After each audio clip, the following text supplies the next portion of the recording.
स्थान उपादो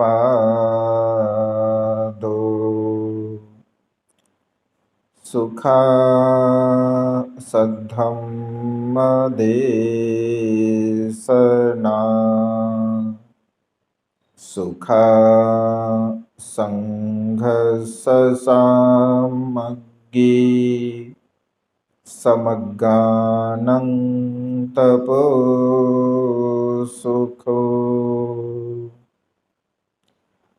विश्ववंदनीय विश्वशांतीदूत प्रज्ञाशील समाधीचे उद्गाता महान करुणावान करुणेचा सागर तथागत सम्यक संबुद्ध तथागतांचा पावन पवित्र सद्धम्म, त्या सद्धम्माचा सातत्याने प्रचार आणि प्रसार करणारा सदापूजनीय भिक्खू संघ, बुद्ध धम्म आणि संघ या महान तीन रत्नाची आम्हा सर्वांना माहिती करून देणारे आम्हा सर्वांचे आधारस्तंभ, भारतीय घटनेचे शिल्पकार बोधिसत्व गुणपेतन डॉक्टर बाबासाहेब आंबेडकर यांच्या धम्मक्रांतीमध्ये शेवटच्या श्वासापर्यंत समर्पित राहतो। आज या मंगलमय प्रसंगी या वर्षावसाच्या पवित्र अशा कालखंडामध्ये विश्वशांती बुद्धविहार पवननगर औरंगाबाद, त्याचप्रमाणे प्युरिटी ऑफ माइंड या यूट्यूब चॅनलच्या द्वारा सातत्याने धम्मदेशना श्रवण करणारे सर्व श्रद्धासंपन्न उपासक उपासिका आपणा सर्वांच्या प्रती अनंत अनंत मंगलकामना मंगलमैत्री भावना व्यक्त करतो व आपणा सर्वांच्या हितासाठी सुखासाठी आणि कल्याणासाठी तथागतांच्या श्रेष्ठ धम्मदेशनेला प्रारंभ करतो। आजच्या या मंगलमय प्रसंगी या वर्षावसाच्या पवित्र अशा कालखंडामध्ये तथागतांच्या श्रेष्ठ उपदेशाद्वारा मूळ बुद्धवाणीच्या द्वारा आपण सातत्याने धम्मदेशना श्रवण करत असतो। उद्या अत्यंत महत्त्वपूर्ण असा दिन आहे। उद्या विजयादशमीचा शुभ दिन या भारतवर्षांच्या जीवनामध्ये अत्यंत महत्त्वपूर्ण असा दिवस आहे।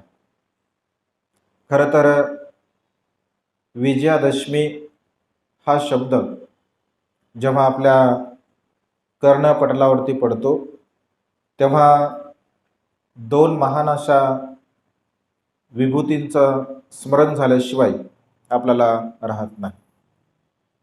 विजयादशमी हा दिन दोन महापुरुषामुळे या भारताच्या इतिहासामध्ये सुवर्ण अक्षरांनी लिहिला गेलेला हा विजयादशमीचा दिवस आहे। खरं तर या भारतवर्षामध्ये वेगवेगळ्या प्रकारचे मतप्रवाह आहे आणि वेगवेगळ्या प्रकारचे मतप्रवाह असल्या कारणाने क्रांती आणि प्रतिक्रांती हा भारतीय इतिहासाचा एक मूळ गाभा आहे। जिथे जिथे क्रांती होते तिथे तिथे प्रतिक्रांती होत असते आणि विशेष रूपाने बुद्धांच्या तत्वज्ञानाच्या संदर्भामध्ये क्रांती आणि प्रतिक्रांतीचं जे मूळ आहे तर ते बुद्ध तत्वज्ञानापासून आपल्याला पाहायला मिळते। कारण चतुर्वर्ण व्यवस्थेच्या विरोधामध्ये सर्वात अगोदर जर बंड कोणी पुकारलं असेल तर ते महामानव तथागत सम्यक संबुद्धाने पुकारलं आणि अगदी यशस्वीपणे भगवंताने ती महाक्रांती या जम्बूद्वीपामध्ये भारतवर्षामध्ये संपन्न केली आणि संपूर्ण जम्बूद्वीपच नव्हे तर संपूर्ण विश्वामध्ये बुद्धांचा महान क्रांतिकारी विचार जनमानसांच्या मनावरती तो बिंबवण्यात आला। जनमनुष्य तथागतांच्या विचाराला अनुसरून जीवन जगू लागला। भारतवर्षामध्ये संपूर्णतः बुद्ध विचाराला अनुसरून जीवन जगणाऱ्या लोकांची संख्या अधिक प्रमाणामध्ये होती। त्याला कारण असं होतं की भगवंताच्या काळामध्ये सुद्धा जे काही राजे आणि महाराजे होते, राजा भवतो धम्मिको असं म्हटलं आहे. ज्या देशाचा राजा धम्मिक असतो, धार्मिक असतो, तेथील संपूर्ण जनता ही धार्मिक होत असते.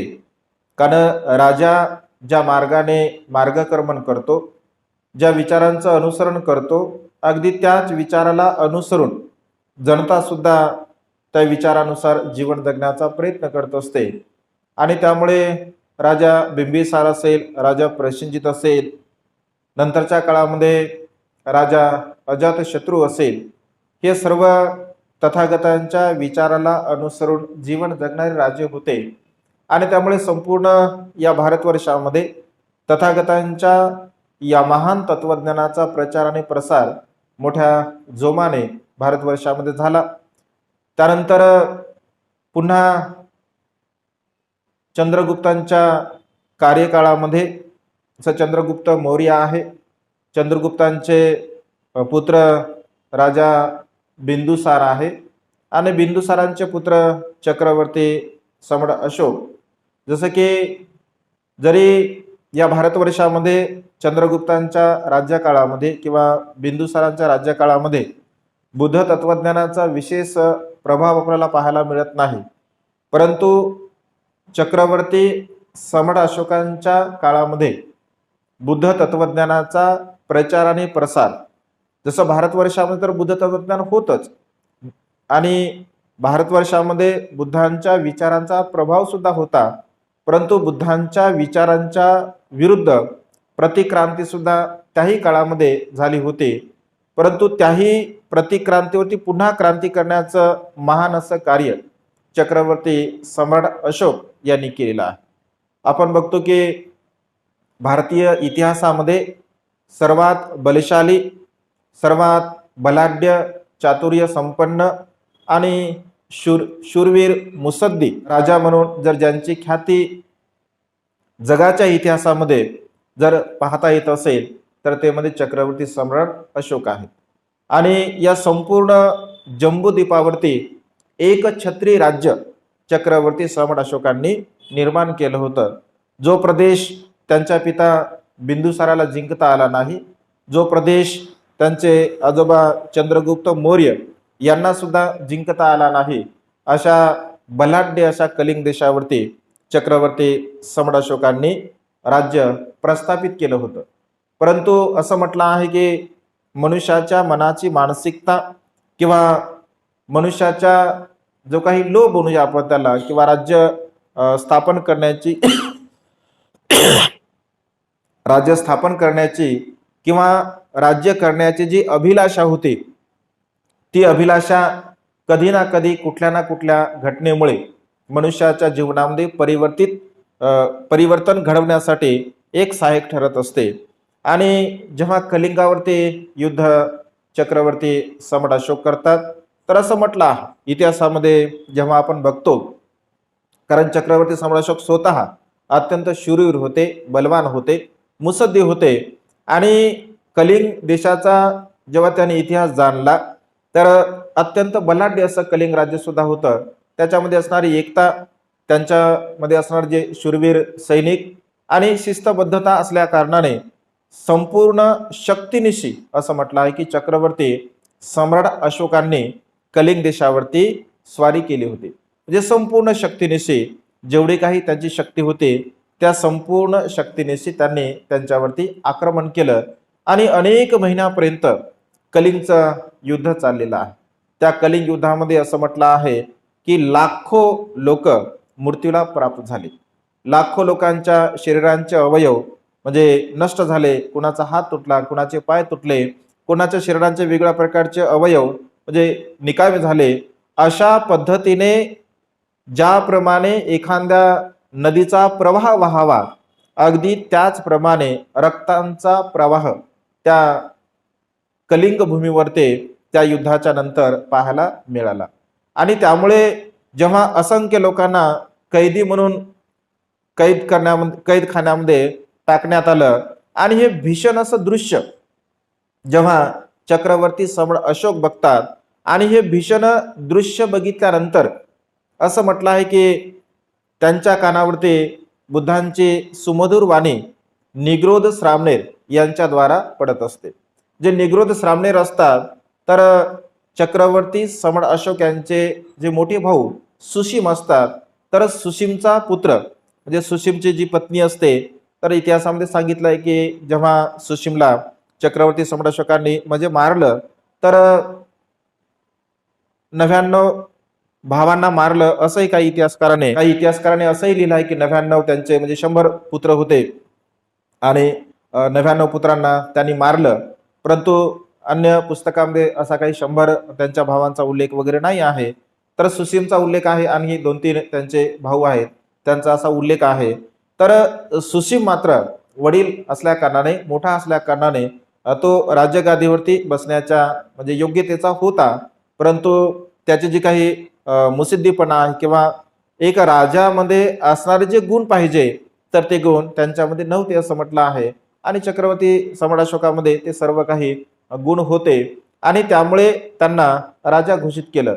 आणि सुसीम मृत्यूला प्राप्त झाल्यानंतर त्यांची पत्नी राज्यातून निघून जाते आणि त्यांना पुत्र प्राप्त होतो निग्रोध असं म्हटलं आहे. तर ते श्रामणेर बनत असतात आणि त्यांची सुमधुर वाणी जेव्हा चक्रवर्ती सम्राट अशोक यांच्या कानावरती म्हणजे पडत असते. जगाच्या इतिहासामध्ये पहिल्यांदा म्हणजे अशी घटना घडलेली आपण पाहतो की एखादा राजा युद्ध केल्यानंतर, युद्ध जिंकल्यानंतर त्याला प्रसन्नता लाभायला पाहिजे, त्याला आनंद लाभायला पाहिजे, त्याने उत्साह करायला पाहिजे.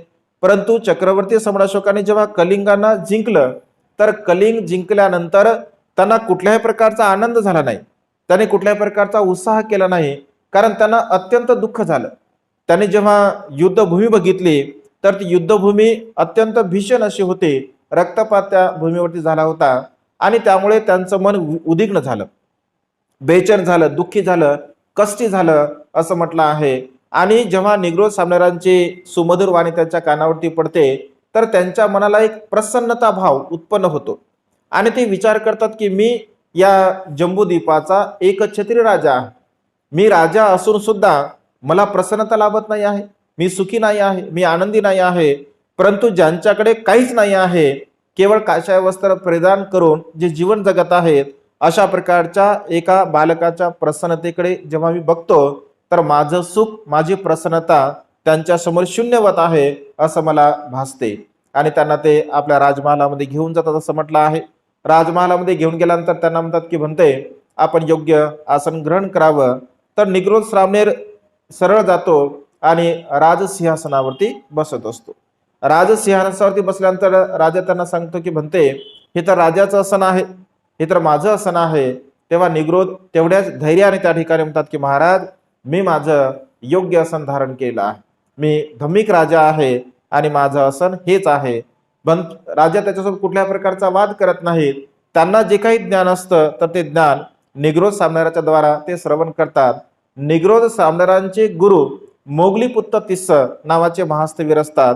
तर निग्रोध सामनेराद्वारा मोगलीपुत्त तिस्स महास्थवीरांसोबत त्यांचा परिचय होतो आणि असं म्हटलं आहे की त्यांच्या संपर्कामध्ये जेव्हा चक्रवर्ती सम्राट अशोक येतात, तर हळूहळू त्यांच्या मनामध्ये असणारी बेचैनता, दुःख, कष्ट, विधिन्नता हळूहळू पूर्णपणे नष्ट होते आणि तब्बल 6 वर्षापर्यंत बुद्ध तत्वज्ञानाचा चक्रवर्ती सम्राट अशोक अभ्यास करतात, चिंतन मनन करतात. आणि चिंतन मनन करत असताना भंतेंच्या मार्गदर्शनाखाली की धम्माचा प्रचार आणि प्रसार करण्यासाठी मी काय करतो, मी काय करू शकतो, मी काय केलं पाहिजे, असं जेव्हा ते त्यांना विचारतात, तर ते सांगतात की धम्माचा प्रचार आणि प्रसार करण्यासाठी तुम्ही वेगळ्या प्रकारचं कार्य करू शकता. आणि त्यानंतर मग त्यांनी असं म्हटलं आहे, चैत्य निर्माण केले, शिलालेख निर्माण केले, गृह निर्माण केले, लेण्या निर्माण केल्या, म्हणजे अशा प्रकारचे स्तूप निर्माण केले. आणि 84,000 हे सर्व चैत्य, शिलालेख, स्तूप, लेण्या त्यांनी निर्माण केल्या. 84,000 यासाठी कारण बुद्धांचा उपदेश 84,000 धम्मस्कंधामध्ये आहे. 82,000 उपदेश भगवंताने स्वतः दिले आणि 2,000 उपदेश भगवंताचे जे अग्रश्रावक होते, जर सारिपुत्त असेल, महामोग्गलायन असेल, आनंद असतील, महाकाश्यप असतील, अनिरुद्ध असतील, तर हे जे काही प्रमुख भिक्खू होते, त्या प्रमुख भिक्खूंनी भगवंताच्या समोर उपदेश दिले आणि भगवंताने त्या उपदेशाचं अनुमोदन केलं. असे 2,000 उपदेश, एकूण 84,000 उपदेश बुद्ध शासनामध्ये आहे त्याला 84,000 धम्मस्कंद असं म्हटलं जातं. तर 84,000 धम्मस्कंदाचं प्रतीक म्हणून त्या ठिकाणी चक्रवर्ती सम्राट अशोक 84,000 चैत्य, शिलालेख आणि लेणे यांची सर्व काही निर्मिती करत असतात.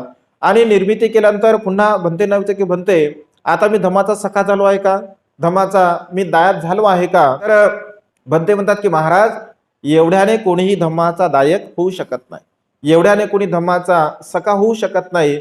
तर भंते धम्माचा दायक बनण्यासाठी, धम्माचा सखा बनण्यासाठी काय करावं लागतं? दायक आणि दायाद यामध्ये फरक आहे. दायक म्हणजे जो दान देतो त्याला दायक असं म्हटलं आहे, आणि जो दायाद असतो तर दायाद आपल्या स्वतःच्या पोटचा गोळा संघाचा प्रचार आणि प्रसार करण्यासाठी दान देत असतो. तर मी दायाद झालो आहे का? तर ते म्हणतात की नाही.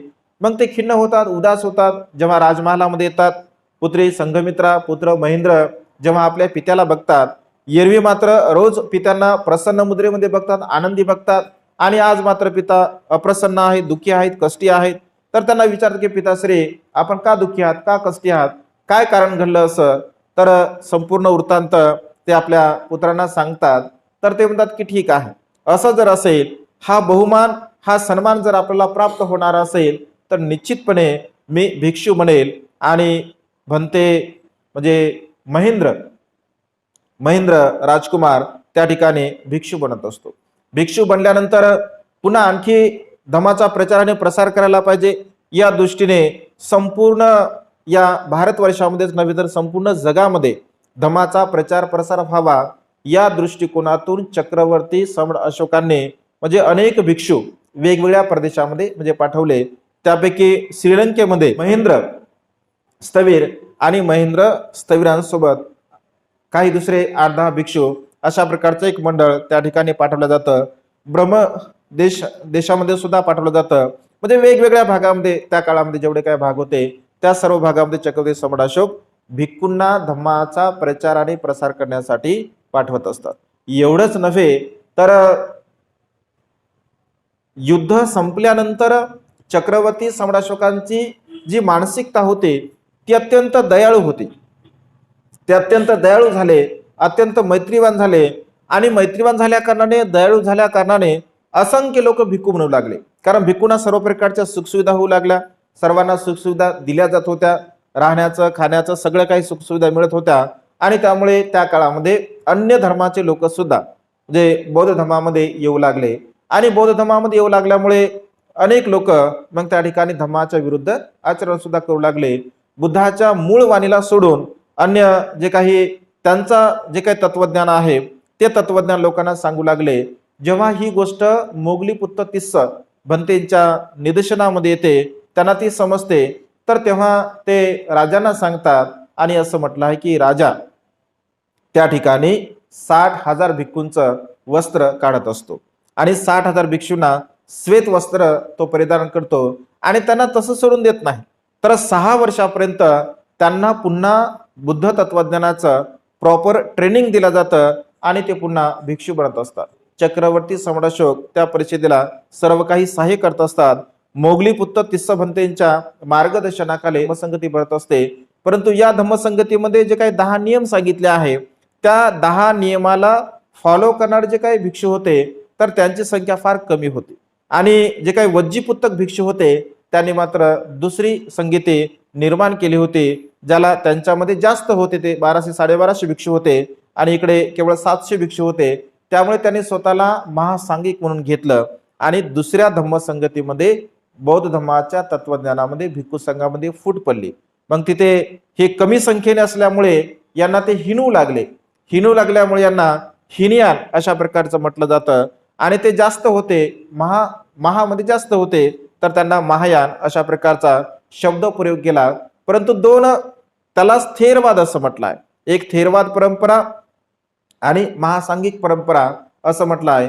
थेरवादी परंपरा म्हणजे मूळ बुद्ध तत्वज्ञानाला अनुसरून जीवन जगणारे जे काही लोक आहे किंवा भिक्षू आहे तर त्यांना थेरवादी असं म्हटलं आहे.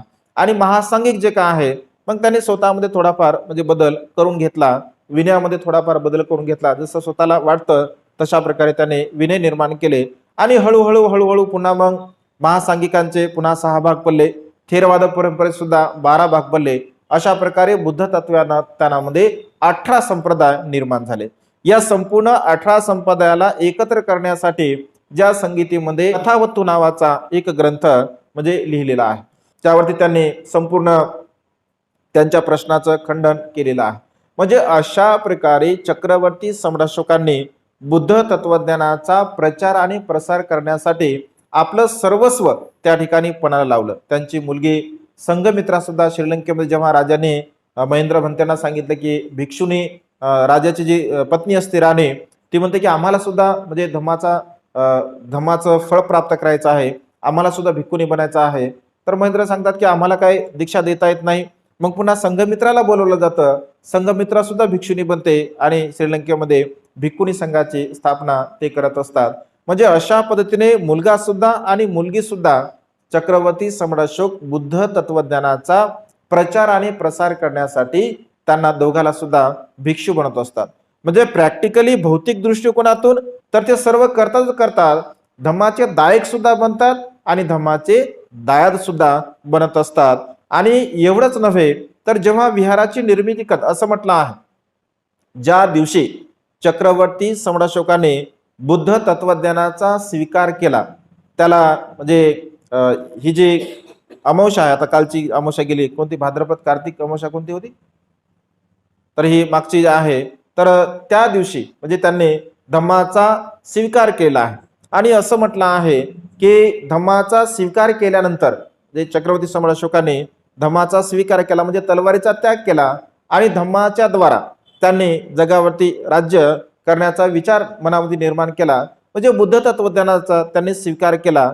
आणि हा जो विजय उत्सव आहे, म्हणजे मी स्वतःला जिंकलेला आहे, म्हणजे स्वतःच्या विकाराला जिंकलेला आहे, माझ्या स्वतःमध्ये असणारा जो काय राग आहे, द्वेष आहे, लोभ आहे, किंवा माझ्या मनामध्ये असणारे जे शत्रुत्व आहे, या संपूर्ण शत्रुत्वाला मी मैत्रीच्या बलाने जिंकलेला आहे.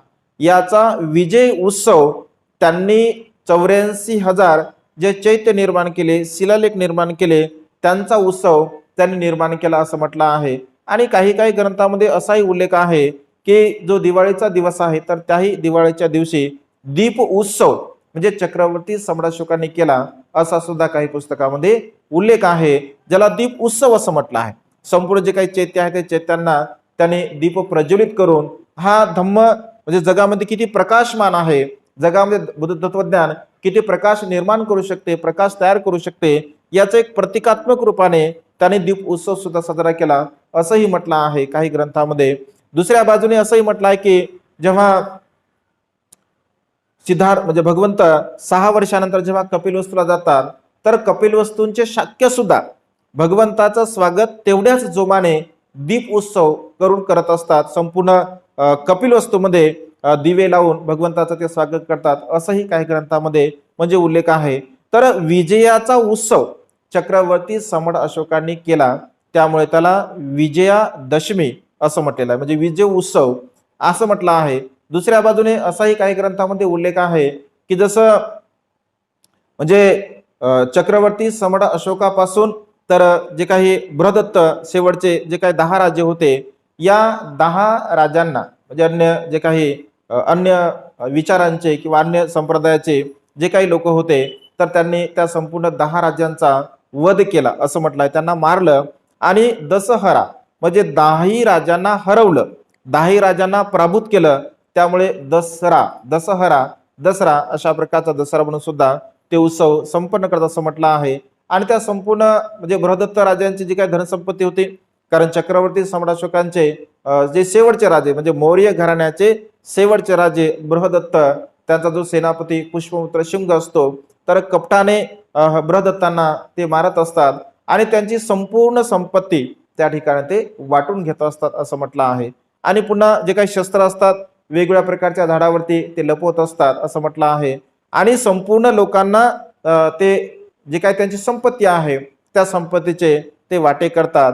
आणि त्याचं प्रतीक म्हणून म्हणजे या दसऱ्याच्या दिवशी आजही लोक म्हणजे शहरामध्ये तर तशी काही प्रथा नाही आहे किंवा शहरामध्ये सुद्धा काही लोक करतात, परंतु खेड्यामध्ये मात्र फार मोठ्या प्रमाणामध्ये जे काही शेतीचे जसं ज्वारी असेल, बाजरी असेल आपट्याची पानं असतील किंवा अन्य प्रकारचं तूर असेल, ह्या सर्व म्हणजे शेतातलं कापतात आणि थोडं थोडं थोडं थोडं सोनं घ्या अशा प्रकारचं म्हटलं जातं. आणि दिवाळला सुद्धा असं म्हटलं जातं की इडापिडा टळो आणि बळीचं राज्य येो. म्हणजे बळीराजाच्या कार्यकाळामध्ये किंवा त्यांचा जो काही कार्यकाळ आहे तर संपूर्णतः म्हणजे सुख समृद्धी या भारतवर्षामध्ये होते. आणि त्यामुळे अशा प्रकारे हा जो काही उत्सव आहे, अन्य धार्मिक लोक म्हणजे बौद्ध धर्मांच्या राजांचा वध केल्यामुळे किंवा त्यांना मारल्यामुळे त्या ठिकाणी ते दसरा संपन्न करत असतात आणि त्यामुळे त्याला दशहरा असं म्हटलं आहे.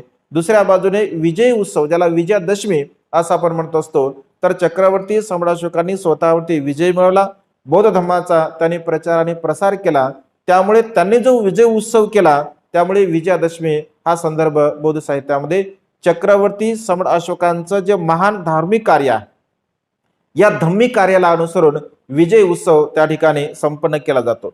आणि पुन्हा मग या भारतवर्षामध्ये पुन्हा प्रतिक्रांती झाली आणि 12व्या-13व्या शतकामध्ये मोहम्मद घुरी असेल, मोहम्मद गजनी असेल, अशा प्रकारच्या मुस्लिम जे काही आक्रमण आले तिथून पुन्हा बौद्ध धर्म लयास गेला आणि पुन्हा डॉक्टर बाबासाहेब आंबेडकरांसारखे महासूर्य पुन्हा या भारतवर्षामध्ये जन्मास आले.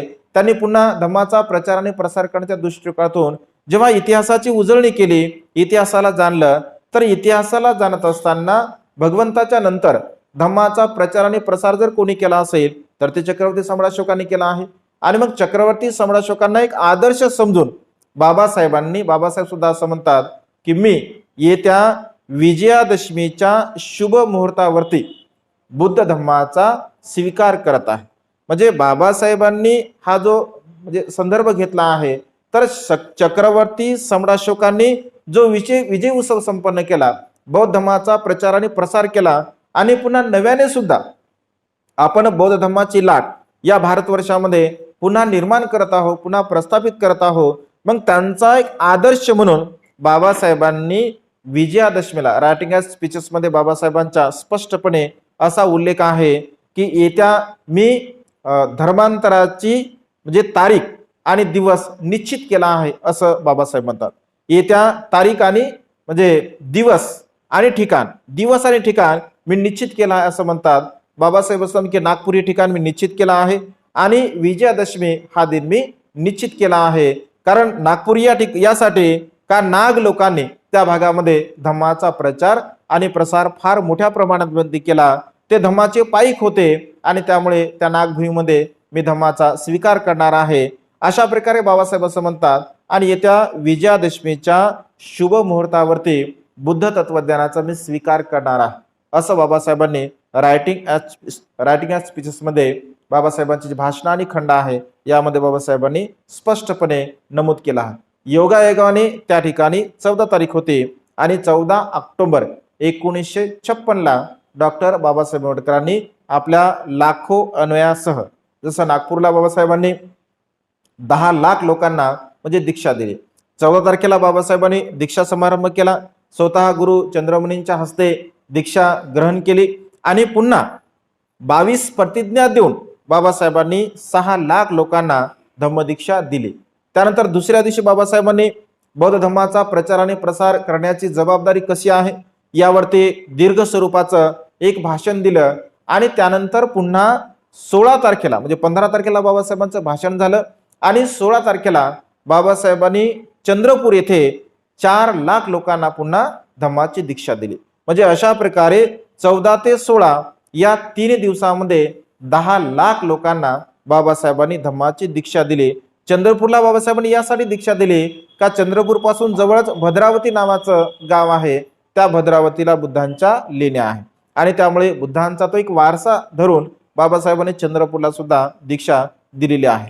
तर अशा पद्धतीने बाबासाहेबांनी चक्रवर्ती सम्राट अशोकांचा म्हणजे आदर्श समोर ठेवून त्यांनी ज्या दिवशी विजयाचा उत्सव संपन्न केला, ज्या दिवशी त्यांनी बौद्ध धर्माचा स्वीकार केला, त्याच दिवशी आपण सुद्धा पुन्हा या भारतामध्ये बुद्ध तत्वज्ञानाची बीजे रोवावी, धम्म दीक्षित लोकांना करावं असं बाबासाहेबांनी संकल्प केला आणि 14 ऑक्टोबर 1956 साली बाबासाहेबांनी आपल्या बांधवांना धम्माची दीक्षा दिली. आता धम्माची दीक्षा दिल्यानंतर अनेक लोकांच्या मनामध्ये संभ्रम निर्माण होतो की बाबासाहेबांनी 14 ऑक्टोबर 1956 साली धम्मदीक्षा दिलेली आहे. मग हा जो उत्सव आहे म्हणजे धम्मदीक्षेचा उत्सव, खरं तर लोकांमध्ये वेगळ्या प्रकारचे संभ्रम आहेत. बाबासाहेबांच्या या उत्सवाला, धम्मदीक्षेच्या समारंभाला अनेक लोक धम्मचक्र परिवर्तन सुद्धा म्हणतात, काही लोक धम्मचक्र अनुपरिवर्तन सुद्धा म्हणतात. म्हणजे वेगवेगळ्या प्रकारच्या व्याख्या म्हणजे समाजामध्ये रूढ झालेल्या आहे. कधी कधी असं होतं की काही अज्ञानपणामुळे किंवा त्या गोष्टीबद्दल ज्ञान नसल्यामुळे खरं तर त्या जे 14 ऑक्टोबर 1956 सालीच्या धम्मदीक्षेच्या सोहळ्याला जे पत्रकारांनी वेगवेगळ्या प्रकारची नावं दिलेली आहे.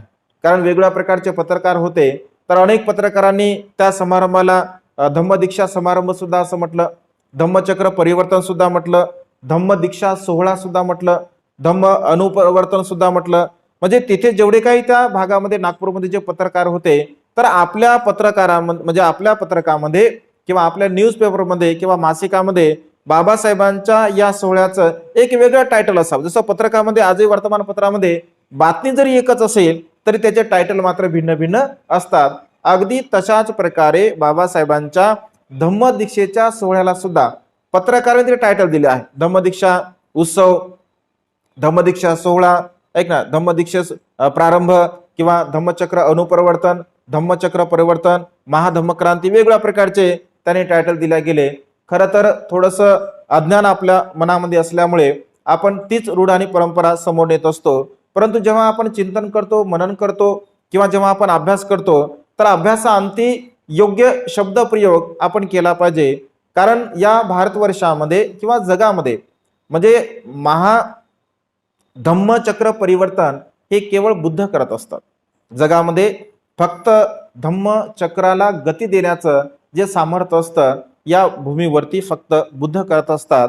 आणि भगवंताने 2600 वर्षापूर्वी सारनाथ या ठिकाणी धम्मचक्र परिवर्तन केलं, ज्याला धम्मचक्र पवतन सुत्त असं आपण म्हणत असतो. आणि त्यांनी केलं. आणि भगवंत असे म्हणतात की माझ्या नंतर जर धम्माला अनुपरिवर्तित म्हणजे गतिमान करण्याचं जर सामर्थ्य कोणामध्ये असेल तर ते सामर्थ्य फक्त माझ्या अग्रश्रावकांमध्ये आहे, म्हणजे सारिपुत्त आणि महामोग्गलायन. अन्य कोणीही माझ्या धम्माला अनुपरिवर्तित करू शकत नाही. माझ्या नंतर फक्त माझे अग्रश्रावक धम्माला अनुपरिवर्तित करू शकतात. आणि त्यामुळे बाबासाहेबांनी जे धर्मांतर केलं तर त्याला आपण धम्मचक्र परिवर्तन असं म्हणू शकत नाही किंवा त्याला धम्मचक्र अनुपरिवर्तन सुद्धा म्हणू शकत नाही. कारण बाबासाहेबांनी बुद्ध तत्वज्ञानाचा स्वीकार करून बुद्ध तत्वज्ञानाची दीक्षा दिलेली आहे. स्वतः बाबासाहेबांनी दीक्षा घेतली, पंचशील ग्रहण केलं चंद्रमणी महास्थिरांच्या हस्ते, आणि स्वतः पंचशील ग्रहण केलं. आणि पंचशील ग्रहण करून बाबासाहेबांनी 22 प्रतिज्ञा आपल्या अन्वयांना दिल्या. तिथे बाबासाहेबांनी पंचशील दिलं नाही, त्यांना पंचशील स्वतः बाबासाहेबांनी घेतलं आणि बाबासाहेबांसमवेत अन्य लोकांनी सुद्धा पंचशील स्वीकारलं. पण दीक्षा देत असताना बाबासाहेबांनी मात्र 22 प्रतिज्ञा लोकांना सांगितल्या आहेत. 22 प्रतिज्ञामध्ये मग पंचशील सुद्धा आहे. बाबासाहेबांनी समोर 22 प्रतिज्ञा म्हटल्या आणि त्याच्या पाठीमागे सर्व लोकांनी म्हटलं. आपण जुना व्हिडिओ जर बघितला असेल तर स्पष्टपणे आपल्याला 22 प्रतिज्ञा म्हणताना ते पाहायला मिळत असते. आणि त्यामुळे बाबासाहेबांनी धम्मदीक्षा म्हणजे महाधम्मक्रांती या भारतवर्षामध्ये केली, धम्मदीक्षा दिलेली आहे. त्यामुळे कधी कधी आपल्या अज्ञानपणामुळे किंवा आपल्याला ते ज्ञान नसल्यामुळे आपण तसे शब्दप्रयोग म्हणजे करत असतो. धम्मचक्र परिवर्तन म्हणा किंवा धम्मचक्र अनुपरिवर्तन म्हणा, परंतु हे शब्दप्रयोग मात्र चुकीचा आहे. जेव्हा जे ज्ञानी लोक असतात, जे पंडित लोक असतात, विद्वान लोक असतात, तर यामधून आपलं अज्ञान स्पष्ट होत असते. म्हणजे एखाद्या शब्दाला जेव्हा आपण चुकीचं बोलत असतो, म्हणजे रूढ आणि परंपरेने जरी चालत आलेलं असेल, कारण बाबासाहेब असं म्हणतात, भगवंत सुद्धा असे म्हणतात, एखादी गोष्ट आपल्याला समजत नाही आहे आणि ती गोष्ट आपण करतोय तर ठीक आहे, परंतु जेव्हा ती गोष्ट आपल्याला समजते तर त्या गोष्टीमध्ये आपण परिवर्तन केलं पाहिजे. जसं बाबासाहेबांच्या संदर्भामध्ये बाबासाहेबांच्या म्हणजे त्याला महापरिनिर्वाण, जसं बाबासाहेबांच्या मूर्तीला आपण महापरिनिर्वाण म्हणतो. वास्तविक पाहता 2 संकल्पना आपण स्पष्ट केल्या पाहिजे. एक तर बाबासाहेबांना आपण इकडे बोधिसत्व म्हणत असतो, दुसरीकडे बाबासाहेब आपण महापरिनिर्वाणास प्राप्त झाले असं म्हणतो. बोधिसत्व याचा अर्थ असा होतो की बोधी म्हणजे ज्ञान आणि सत्व म्हणजे प्राणी. भविष्यामध्ये जो प्राणी जो सत्व बुद्धत्वाच्या अवस्थेला प्राप्त होणार आहे त्यांना बोधिसत्व असं म्हणतात. बाबासाहेब हे बोधिसत्व आहेत. येणारे मैत्रीय बुद्ध सुद्धा आहेत असंही म्हटलं जातं. मग जर समजा बाबासाहेब येणारे मैत्रीय बुद्ध आहेत, बाबासाहेब बोधिसत्व आहेत, तर मग बाबासाहेब महापरिनिर्वाणाला कसं काय गेले, हा प्रश्न अनुत्तरित राहतो. मग बाबासाहेब महापरिनिर्वाणाला कसे गेले? कारण महापरिनिर्वाणाला जर तर समजा ते गेले, जो महापरिनिर्वाणाला जातो तो पुन्हा या जगामध्ये येत नाही. आणि महापरिनिर्वाण केवळ आणि केवळ बुद्धांचं होत असते. सर्वसामान्य उपासकांचं महापरिनिर्वाण होत नाही, केवळ बुद्धांचं होते. आणि जे अनंत असतात म्हणजे जे दुःखमुक्त असतात त्यांच्या मूर्तीला परिनिर्वाण असं म्हटलं जातं. त्यांना सुद्धा महापरिनिर्वाण म्हटलं जात नाही. फक्त बुद्धांसाठी हा शब्दप्रयोग म्हणजे केला जातो. तर काही विद्वान भिक्खूंच्या मुखातून महाप्रयाण बाबासाहेबांच्या याला म्हणजे मूर्तीला महाप्रयाण आपण म्हटलं पाहिजे अशा प्रकारे शब्दप्रयोग केला गेला आहे. म्हणजे सांगायचं तात्पर्य हे आहे की ज्या काही चुकीच्या संकल्पना रूढ होत होत गेल्या त्याच रूढ होत गेलेल्या आहे. परंतु बाबासाहेबांचं जे महान कार्य आहे, या महान कार्याला बाबासाहेब तर एका ठिकाणी असंही म्हणतात, मी धर्मांतर करतो असं लोक म्हणतात, मी धर्मांतर करत नाही आहे. बाबासाहेब असं म्हणतात की मी धर्मांतर करत नाही आहे, तर मी स्वधर्माचा स्वीकार करत आहे. कारण तो माझा धर्म आहे, या भारतभूमीमधला धर्म आहे, माझे वंशज या धर्माचे होते आणि त्याच धर्माचा पुन्हा मी स्वीकार करत आहे, मी स्वधर्माचा स्वीकार करत आहे असंही बाबासाहेबांनी एका ठिकाणी म्हटलेलं आहे. आणि त्यामुळे या महान धम्मक्रांतीला आपण समजून घेतलं पाहिजे. संपूर्ण मनुष्यांच्या हितासाठी, सुखासाठी आणि कल्याणासाठी बाबासाहेबांनी 14 ऑक्टोबर 1956 साली या भारतवर्षामध्ये पुन्हा बुद्ध तत्वज्ञानाचं बीजारोपण केलं. कारण बाबासाहेब असं म्हणतात की अनेक लोक असं म्हणतात भारतवर्षामधून पुन्हा बौद्ध धर्म पूर्णपणे नष्ट झाला आहे, परंतु माझं मत आहे की भारतभूमीतून बुद्ध धर्म पूर्णपणे नष्ट झालेला नाही आहे. त्यांची केवळ मूळ पानं आणि फांद्या ह्या सुकलेल्या आहेत. या जमिनीमध्ये अद्याप मुळं शाबूत आहे. जर आपण त्यांना खत पाणी घातलं तर पुन्हा या भारतवर्षामध्ये बुद्धांचा बोधवृक्ष, ज्ञानांचा बोधवृक्ष पुन्हा फैलावेल अशी माझी आशा आहे. आणि म्हणून बाबासाहेब असं म्हणतात की मला जर आयुष्य लाभलं तर पूर्ण भारत बौद्धमय मी करेल अशी प्रतिज्ञा बाबासाहेबांनी केली. मी संपूर्ण भारत बौद्धमय करेल. आणि त्यामुळे फार मोठी जबाबदारी आहे, आपली जबाबदारी फार मोठी आहे. कारण बाबासाहेब असं म्हणतात की आपण बौद्ध धर्म स्वीकारलेला आहे आणि बौद्ध धर्म आपण स्वीकारल्यामुळे आता तुमची फार मोठी जबाबदारी आहे असं बाबासाहेब म्हणतात. माझी सुद्धा फार मोठी जबाबदारी आहे. ज्याप्रमाणे एखादा नावाडी असतो आणि नावाड्याच्या नावेमध्ये जर 100 लोक बसले असतील तर त्या 100 लोकांना या किनाऱ्यावरून त्या किनाऱ्यावरती नेण्याची त्या नावाड्याची जबाबदारी असते. अगदी त्यापेक्षा कितीतरी पटीने माझी जबाबदारी आहे. मला या खुळ्या रूढी परंपरा अंधश्रद्धेमधून तुम्हाला बुद्धांच्या विचाराकडे न्यायचं आहे, बुद्धांच्या विचारामध्ये तुम्हाला प्रतिष्ठापित करायचं आहे. आणि त्यामुळे तुमचं फार मोठी जबाबदारी आहे, तुमचं फार मोठं कर्तव्य आहे. आणि त्यामुळे असं चालणार नाही, गढूळ पाणी आणि स्वच्छ पाणी एका प्रवाहामध्ये एका दिशेने कधी वाहणार नाही. बाबासाहेब समजा की हंडाभर पाणी जर गढूळ असेल आणि त्या स्वच्छ असेल आणि त्या स्वच्छ पाण्यामध्ये ग्लासभर जरी गढूळ पाणी टाकलं तर एक हंडाभर पाणी गढूळ होऊ शकते. अगदी त्याचप्रमाणे बौद्ध धम्म हा स्वच्छ पाण्याप्रमाणे आहे. रूढी परंपरा अंधश्रद्धा कर्मकांड ईश्वरवाद हा गढूळ पाण्याप्रमाणे आहे. आणि या गढूळ पाण्याचा अंश या थोडासा जरी तुम्ही तुमच्यामध्ये निर्माण केला तर बुद्ध तत्वज्ञानाचं तुम्ही आचरण आणि अनुसरण करू शकत नाही. आणि त्यामुळे मी तुम्हाला 22 प्रतिज्ञा दिलेल्या आहे. आणि त्यामुळे 22 प्रतिज्ञाचं काटेकोरपणे आचरण करणे, अनुसरण करणे ही काळाची फार मोठी गरज आहे. आणि त्यामुळे उद्याचा जो काही दिवस आहे तर अत्यंत महत्त्वपूर्ण आहे. विजयादशमी खरं तर 2 उत्सव आपण संपन्न केले पाहिजे. भारतवर्षामध्ये अनेक लोकांच्या मनामध्ये हा संभ्रम आहे. दोन्ही उत्सव निर्माण केले पाहिजे. कारण आपण विजयादशमी चक्रवर्ती सम्राट अशोकांचा उत्सव म्हणून आपण संपन्न केला पाहिजे. आणि 14 ऑक्टोबर बाबासाहेबांनी आपल्याला नरकामधून काढून बौद्ध धर्माचा स्वीकार करून दिला, बौद्ध धर्माची दीक्षा दिली. आणि त्यामुळे 14 ऑक्टोबर सुद्धा आपण साजरा केला पाहिजे. जर समजून घ्या तुम्ही 14 ऑक्टोबर साजरा केला नाही तर येणाऱ्या काळामध्ये बाबासाहेबांनी दीक्षा कोणत्या दिवशी घेतली, कारण इतिहास हा तारखेने लिहिला जातो, इतिहास हा तिथीने लिहिला जात नाही.